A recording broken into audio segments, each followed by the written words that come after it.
Salam jumpa pemirsa, berjumpa kembali di Agropolitan News edisi hari ini yang akan menyajikan beragam berita terkini dan menarik dari wilayah Malang Raya. Bersama saya Keiko Anajibah dan berikut Agropolitan News selengkapnya untuk Anda.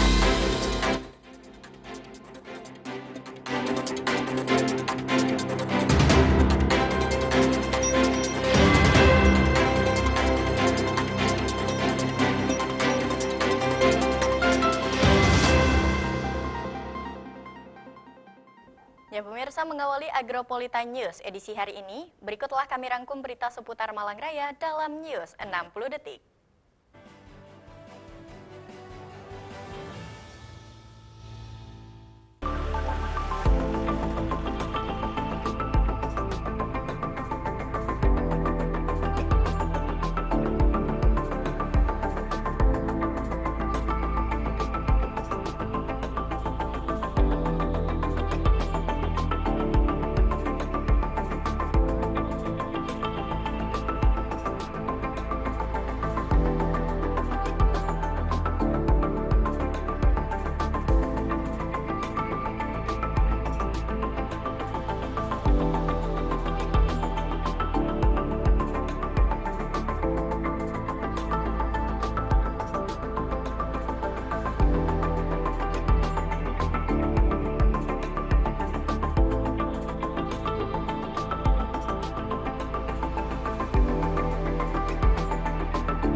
Ya pemirsa, informasi utama kami hadirkan untuk Anda, Hari Anti Korupsi Sedunia yang diperingati setiap tahun, pemerintah Kabupaten Malang menggelar sosialisasi anti korupsi.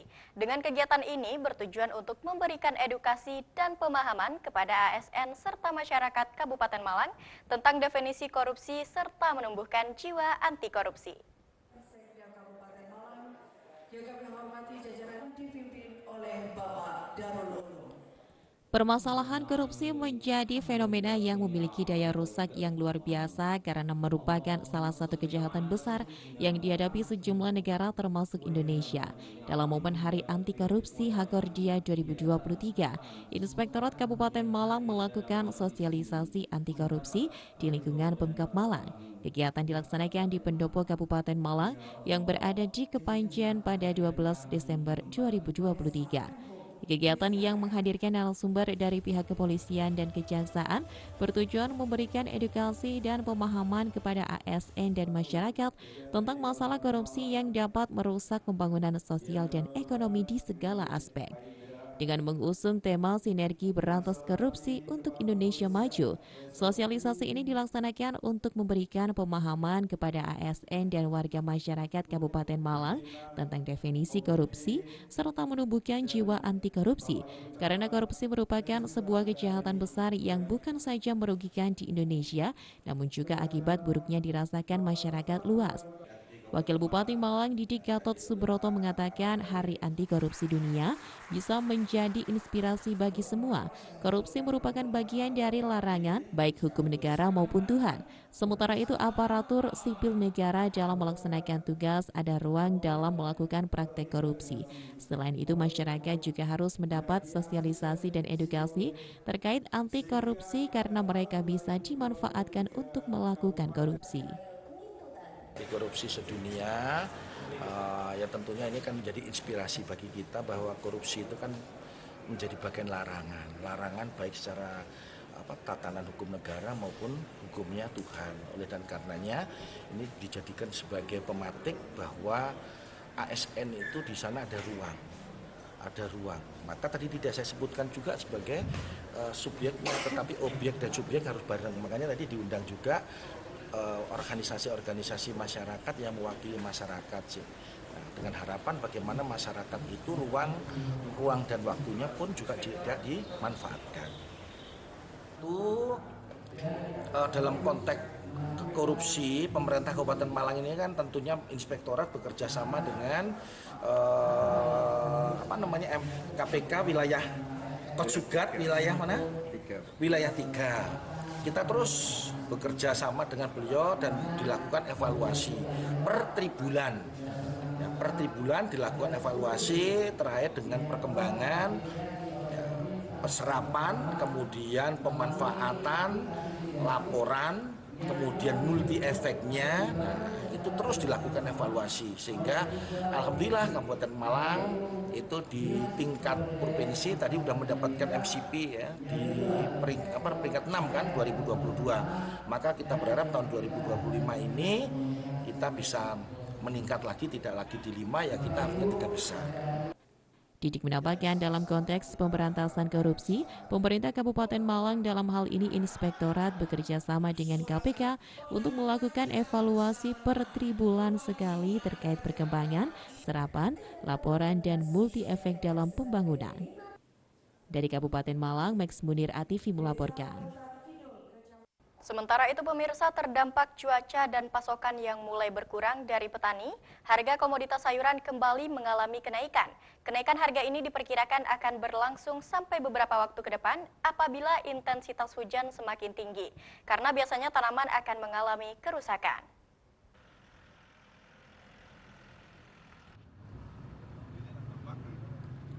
Beginilah yang terlihat di Pasar Sayur Mantung, Pujon, Kabupaten Malang. Aktivitas petani dan pedagang sayur ini terlihat memenuhi area pasar sayur dengan aktivitas bongkar muat sayuran. Hujan yang turun dengan intensitas deras mulai berdampak pada menurunnya pasokan sayuran dari petani karena mulai mengalami kerusakan akibat tidak kuat menahan guyuran air hujan. Kondisi ini tentu saja berdampak pada stok sayuran siap panen di tingkat petani menjadi berkurang sehingga harga jual hampir sebagian besar sayuran mengalami kenaikan yang cukup signifikan. Beberapa jenis sayuran yang kembali naik harganya diantaranya tomat, cabai besar, bawang pre, sawi, kubis, dan beberapa komoditas sayuran lainnya. Menurut salah seorang petani sekaligus pedagang menjelaskan, harga jual sayuran mulai naik sejak beberapa mingguan yang lalu dan diperkirakan harga akan terus naik karena hujan mulai turun dengan intensitas tinggi sehingga sayuran akan banyak mengalami kerusakan. Terlebih saat ini sebagian besar sayuran didatangkan dari petani lokalan dan hanya sebagian yang didatangkan dari luar. Di lokasi aktivitas transaksi pedagang dan pembeli belum ramai karena harga jual sedang tinggi sehingga daya beli masyarakat menurun dan berpengaruh pada permintaan pasar. Sayuran ini akan dibawa ke banyak pasar tidak hanya di Malang Raya, tetapi pasar-pasar lainnya di Jawa Timur. Kalau hari ini hujan ya lebat, terus akibatnya sayur ya ada kelonjakan. Kalau full turun, pasar yang nggak kuat. Maksudnya pasar nggak kuat gimana? Iya, daya beli turun. Iya, memang tinggi, nggak bisa dipanen. Yang naik tomat Berapa sekarang? sekarang mencapai 10.000. Ya. Bawang pre Ya. atau oncelang itu mencapai 10.000 sampai 12. Ini dari petani, dari luar nggak masuk. Oh, berarti yang dari lokal aja, Pak ya? Iya, dari lokal. Dari Pasar Mantung Pujon, Saiful Akbar Ativi melaporkan. Ya pemirsa, beragam informasi menarik dan aktual lainnya masih akan kami sajikan setelah jeda pariwara yang satu ini, dan tetaplah bersama kami di Agro News.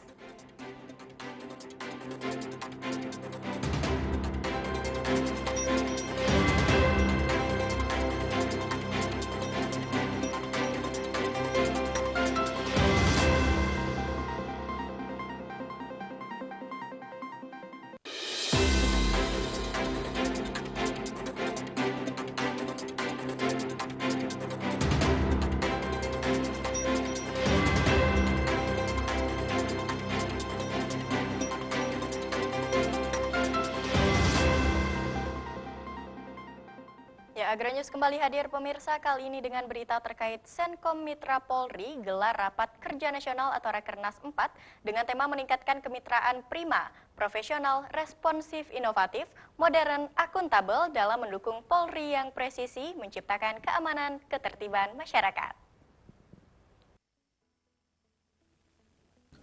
Senkom Mitra Polri Kota Batu mengikuti Rakernas 4 secara Zoom meeting di Rupatama Sanika Satyawada Polres Batu dengan Mabes Polri di Jakarta.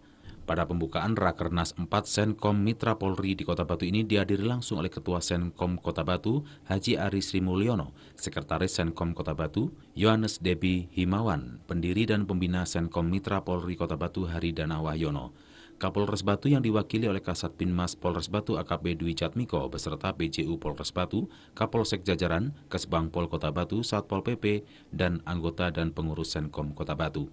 Ketua Senkom Kota Batu Haji Ari Sri Mulyono menyampaikan bahwa pada hari ini Senkom Mitra Polri mengadakan Rakernas 4 Senkom Mitra Polri serentak seluruh di Indonesia, yaitu di 37 provinsi. Rakernas ini merupakan program tahunan dengan harapan organisasi bisa tetap jalan, maka dari itu salah satunya untuk kegiatan organisasi adalah dengan melaksanakan Rakernas. Senkom sendiri dibagi menjadi 3 klaster, yaitu pendanaan, Kamtibmas, dan bela negara. Sementara untuk pendanaan ada MOU dengan BNPB Pusat Jakarta dan juga Basarnas. Dalam bentuk perencanaan dan Kamtibmas ada MOU dengan Mabes Polri, dan untuk bela negara ada MOU dengan Kemenkumham.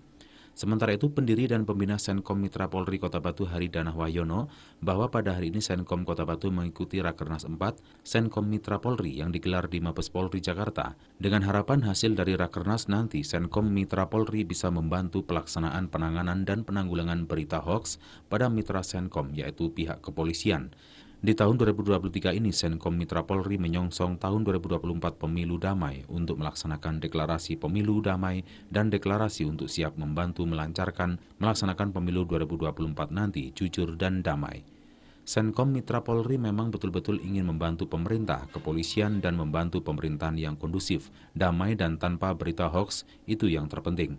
Jangan sampai dengan adanya berita hoaks akan merusak tatanan negara Indonesia dan Senkom Mitra Polri siap menjaga NKRI harga mati. Dari Kota Batu, Tim Liputan ATV melaporkan. Sementara itu PT Bank Pembangunan Daerah Jawa Timur (TBK) sukses memecahkan rekor muri karena 2.312 debiturnya telah berhasil melaksanakan tanda tangan akad kredit secara serempak di seluruh kantor cabang Bank Jatim. Hal tersebut membuat Bank Jatim dianugerahi oleh Muri sebagai bank daerah dengan akad kredit konsumer serentak dengan debitur terbanyak.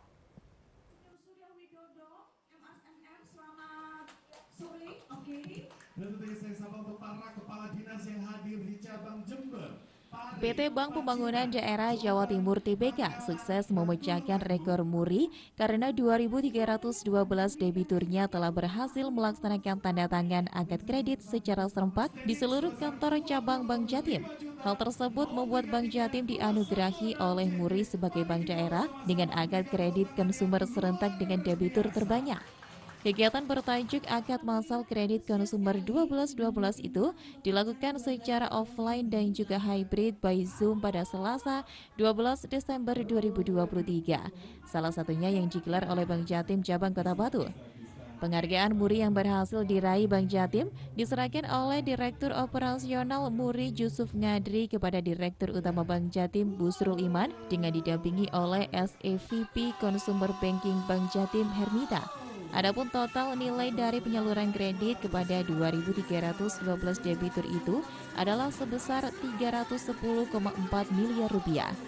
Busrul menjelaskan peserta yang mengikuti akad massal ini adalah debitur konsumer dengan beberapa skim kredit, yaitu kredit multiguna atau KMG, cash collateral credit atau C3, kredit kepemilikan kendaraan bermotor atau KKB, kredit kepemilikan properti rumah atau KPR, kredit konsumsi beragun properti atau KKBP, dan kredit jaminan emas atau KJI. Menurut Busrul, tujuan dilaksanakannya akad massal ini antara lain perseroan ingin menginformasikan ke masyarakat bahwa Bank Jatim adalah BPD yang siap mendukung pertumbuhan ekonomi di Jawa Timur melalui sektor kredit konsumer. Sementara Kepala Bank Jatim Cabang Kota Batu, Kartika Dia Sri Rahayu menegaskan, dalam akad kredit 12-12 ini, pihaknya telah meraih 32 debitur baru dengan platform anggaran 3 miliar dan dinominasi ASN dengan jenis kredit multiguna. Baik, syukur alhamdulillah ya untuk acara hari ini luar biasa ya. Kami ada 41 cabang yang secara hybrid serentak penandatanganan akad kredit massal yang akan dimasukkan di rekor muri, di mana diharapkan dan memang sudah tercatat sebanyak 2.312 nasabah untuk yang melakukan akad kredit pada hari ini. Untuk cabang Batu sendiri kami ada 32 nasabah dengan total sekitar 3,5 miliar. Jenis kredit konsumer ya. Jadi di sini ada kredit multiguna untuk pegawai negeri ASN ya, kemudian untuk kredit kepemilikan rumah KPR, kemudian kredit kepemilikan kendaraan bermotor, kemudian juga ada kredit yang dengan jaminan deposito, kemudian juga ada kredit dengan jaminan emas. Kalau yang untuk hari ini di cabang Batu adalah kredit yang dengan konsumernya adalah dari ASN untuk kredit multiguna.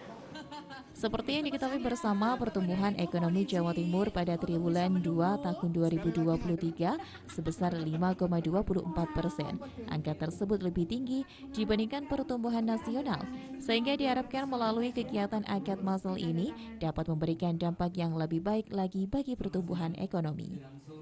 Dari Kota Batu, Saiful Akbar ATV melaporkan. Ya pemirsa, usai jeda kami masih akan menampilkan informasi menarik lainnya seputar wilayah Malang Raya. Nantikan informasi tersebut setelah jeda pariwara yang satu ini dan tetaplah bersama kami.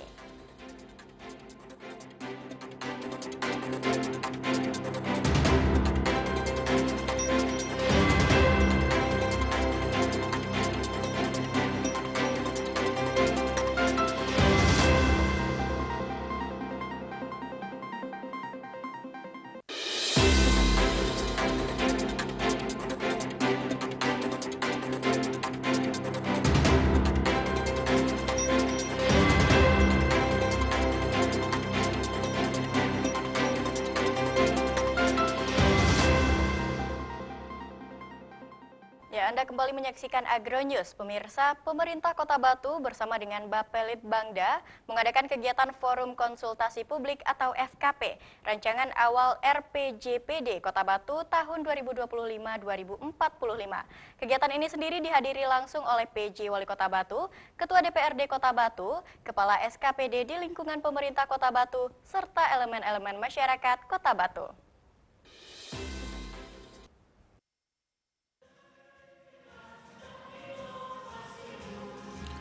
Dalam sambutannya, PJ Wali Kota Batu Aris Agung Paiwai menyampaikan 5 masalah pokok yang saat ini masih dihadapi oleh Kota Batu, yang antara lain pemerataan, produktivitas, tata kelola, pemberdayaan, serta keberlanjutan. Terkait dengan isu pemerataan, hal ini mencakup banyak hal, mulai pemerataan pendidikan, pemerataan kesehatan, dan juga pemerataan sosial. Hal ini masih banyak dan terjadi di Kota Batu saat ini, di mana dalam kunjungannya keliling wilayah Kota Batu, PJ Wali Kota Batu menemukan masih banyak masyarakat dan warga Kota Batu yang masih membutuhkan sentuhan dan pertolongan. Apalagi hal ini dalam undang-undang menjadi tanggung jawab pemerintah atau negara. Hal inilah yang perlu ditanyakan saat ini, di manakah peran pemerintah sampai dengan tanggung jawab menghidupi mereka, bahkan kehidupan yang layak. Oleh karena itu, dalam 20 tahun ke depan, bila permasalahan pemerataan ini tidak diselesaikan bersama mulai sekarang, maka akan ada kantong-kantong kemiskinan baru yang tumbuh. Tangan kita yang harusnya kita bisa selesaikan bersama. Yang pertama adalah pemerataan. Apakah itu pendidikan, kesehatan, ya, apakah itu sosial. Masih banyak Pak yang namanya kemiskinan. Tadi kalau Pak Suryo bilang tidak ada kemiskinan, saya keliling ke berbagai wilayah yang ada di Kota Batu. Masih banyak kita temukan masyarakat kita, warga kita yang masih membutuhkan sentuhan kita. Masih banyak warga kita yang perlu uluran tangan kita. Dan itu di dalam undang-undang Bapak Ibu sekalian menjadi tanggung jawab pemerintah atau menjadi tanggung jawab negara. Di manakah peran kita sampai dengan tanggung jawab menghidupi mereka, memberikan nafkah kepada mereka, bahkan memberikan kehidupan yang layak bagi mereka. Maka Bapak Ibu sekalian, kalau 20 tahun ke depan sampai dengan 40 tahun ke depan, kalau ini tidak kita pecahkan bersama, Bapak Ibu sekalian, masih ada kantong-kantong kemiskinan yang baru nanti akan tumbuh. Kalau kita tidak pecahkan mulai dari saat ini. Dari Kota Batu, Abraham Patrika ATV melaporkan. Ya pemirsa, masih dengan informasi selaras, pemerintah Kota Batu menggelar rencana pembangunan jangka panjang daerah atau RPJPD Kota Batu tahun 2025-2045 di Hotel Singasari Kota Batu. Rencana pembangunan jangka panjang daerah atau RPJPD Kota Batu tahun 2005 hingga 2025 telah dilaksanakan selama 18 tahun terakhir dan membuahkan hasil yang baik dalam berbagai urusan pemerintahan.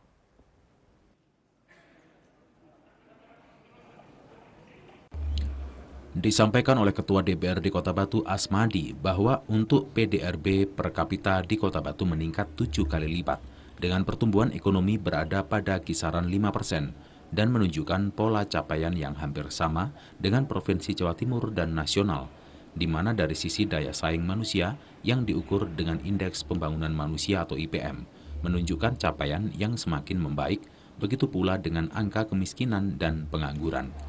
Meskipun demikian, Kota Batu masih dihadapkan dengan tantangan besar untuk dapat meningkatkan posisi relatifnya terhadap capaian kabupaten kota lainnya di Provinsi Jawa Timur, terutama pada indikator makro pembangunan, seperti IPM, laju pertumbuhan ekonomi, PDRB per kapita, angka kemiskinan, serta tingkat pengangguran terbuka.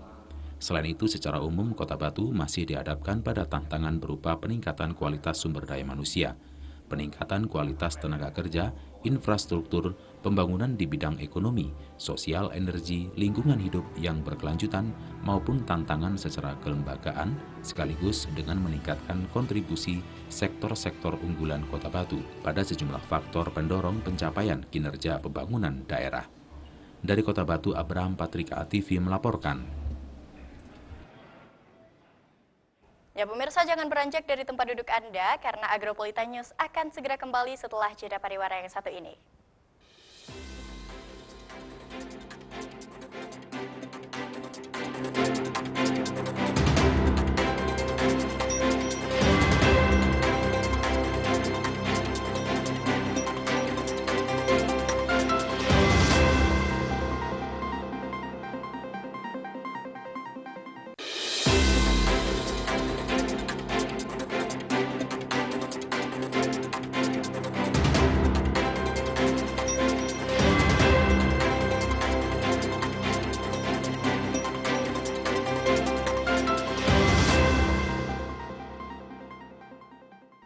Pemirsa, terima kasih Anda masih setia bersama kami di Agronews.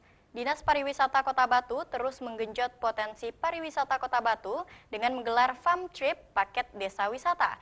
Event Farm Trip dimulai di Desa Gunung Sari dengan mengajak pelaku jasa wisata hingga media massa dengan menaiki mobil Jeep Adventure untuk mengunjungi dan mengenalkan potensi unggulan yang ada di Desa Gunung Sari.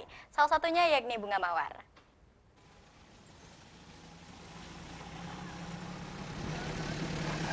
Sebagai upaya untuk mendukung pengembangan desa wisata serta untuk meningkatkan dan mendatangkan kunjungan wisatawan ke Kota Batu, Dinas Pariwisata Kota Batu bidang destinasi menggelar event Farm Trip dengan mengenalkan potensi unggulan yang ada di desa maupun kelurahan yang ada di Kota Batu.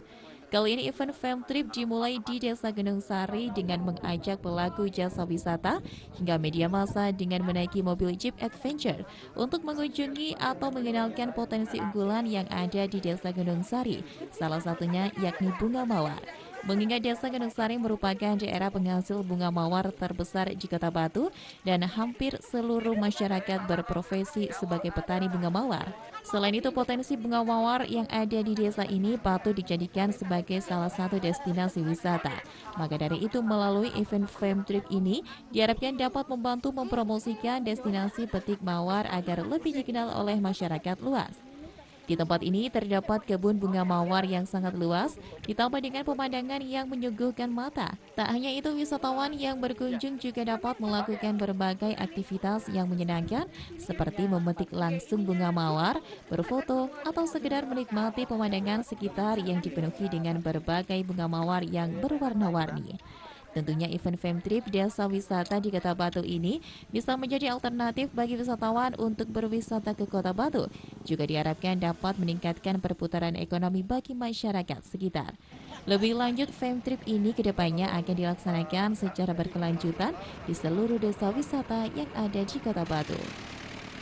Kami didukung dengan Fordewi, Forum Desa Wisata Kota Batu. Intinya pada kegiatan kita hari ini adalah meningkatkan potensi yang dimiliki oleh Desa Wisata Gunung Sari, terutama potensi potong bunga mawar. Kita Forum Desa Wisata Kota Batu ya, Fordewi, melalui kegiatan ini berterima kasih kepada Dinas Pariwisata yang telah mendorong Desa Wisata Gunung Sari khususnya untuk meningkatkan potensi destinasi wisatanya, karena potensi destinasi wisata, desa wisata di Gunung Sari ini sangat luar biasa sekali. Ada mawar, kemudian susu, ladu, sayur dan lain sebagainya. Nah, melalui kegiatan ini diharapkan ke depan tidak hanya ini, di 2024 mungkin lebih ada lagi kegiatan-kegiatan semacam ini, sehingga teman-teman desa wisata yang lain terdorong, termotivasi untuk mengembangkan desa wisatanya. Usai mengunjungi wisata petik bunga mawar, dilanjutkan dengan mengunjungi potensi unggulan lainnya, baik ekraf maupun UMKM yang ada di Desa Gunung Sari, seperti UMKM Ladu, Susu Perabrau, hingga Goa Pandawa. Dari Kota Batu, Violan Ikhwanda ATV melaporkan. Ya pemirsa, kita beralih ke informasi selanjutnya. Dalam suksesi pembinaan atlet usia dini, Asosiasi Futsal Kota Malang berencana untuk membuat sistem strukturisasi yang lebih rapi. Salah satunya dengan membentuk pola kepengurusan yang solid di tubuh AFK Malang.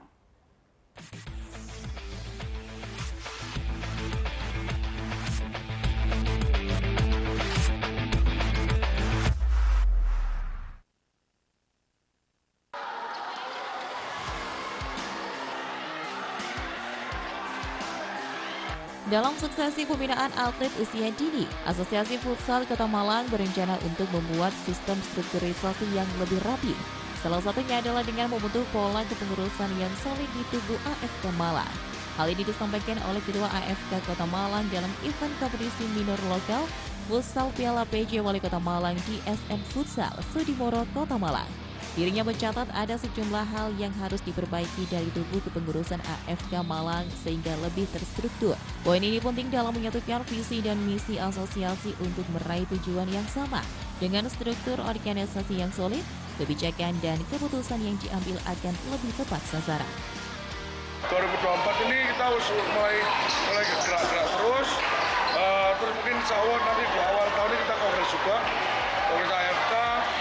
Yang penting kita memperkuat fondasi kepengurusan dulu mas, biar rukun, mau dikuatin sampai mengerucut ke atas, itu untuk meraih tujuan yang kita impikan, jadi sukses di dunia perfutsalan Kota Malang.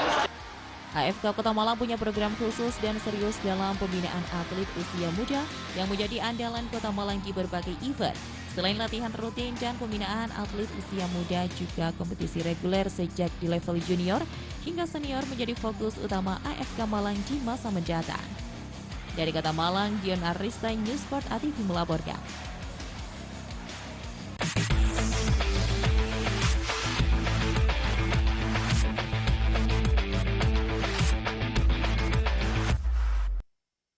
Dan pemirsa, berikut kami tampilkan perakiraan cuaca untuk wilayah Malang Raya 14 Desember 2023 dari Badan Meteorologi, Klimatologi, dan Geofisika BMKG, Stasiun Klimatologi Kelas 2 Malang. Informasi tersebut akan sekaligus menutup perjumpaan kita pada hari ini. Mewakili kerabat kerja yang bertugas, saya Keiko Anajibah mengucapkan terima kasih atas kebersamaan Anda dan sampai jumpa.